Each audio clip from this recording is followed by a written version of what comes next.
کرائے پر دی ہوئی چیز آگے بیچنا. اگر آپ نے ایک چیز کرائے پر دی ہوئی ہو تو کیا اس کا مالک وہ چیز کسی تیسرے بندے کو بیچ سکتا ہے یا نہیں؟ حسن صاحب راولپنڈی سے. جی ہاں بیچ سکتا ہے.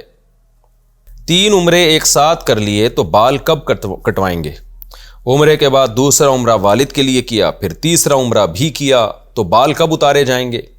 اگر پہلے عمرے کے بعد بال اتار لیے تو دوسرے عمرے میں بال نہیں رہیں گے تو پھر کیا کریں گے؟ رہنمائی فرما دیں. محمد راشد صاحب انڈیا سے. نہیں، محمد راشد صاحب کو یہ اشکال ہے کہ ہم جب پہلے عمرے میں بال اتار لیں تو ہم تو فارغ البال ہو گئے. فارغ البال آدمی کیسے عمرہ کر سکتا ہے؟ تو دیکھیں،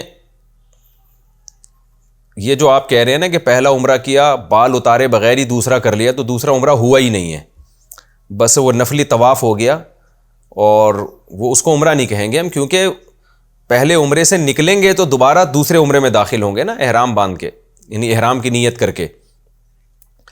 چاہے وہ احرام کھولیں نہ کھولیں لیکن بال اتارنا ضروری ہے، چاہے وہ سر منڈانے والا ہو یا ایک پورے کے برابر بال سارے سر سے کاٹ لیں آپ.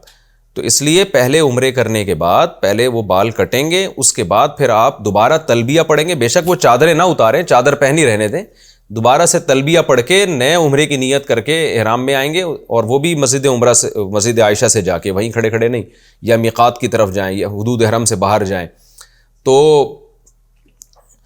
پھر آپ دوبارہ عمرہ کریں گے، وہیں سے نہیں ہوگا.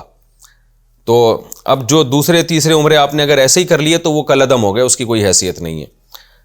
رہا یہ مسئلہ کہ ایک دفعہ جب بال سر پہ ہم اس طرح پھروا لیں گے تو پھر دوسرے عمرے میں کیا کٹوائیں گے آپ؟ تو دوسرے عمرے میں بھی بھائی ایسے ہی اس طرح چلا لیں سر کے اوپر، پہلے سے بال کٹے ہوئے ہیں تو دوسرا عمرہ کرنے کے بعد جب احرام سے نکلیں گے تو خالی سر کے اوپر اس طرح چلایا جائے گا. پھر تیسرا عمرہ کریں گے، اس کے بعد بھی خالی سر کے اوپر اس طرح چلا لیں، تو بس اسی طرح ہی احرام سے کھلتے چلے جائیں گے آپ.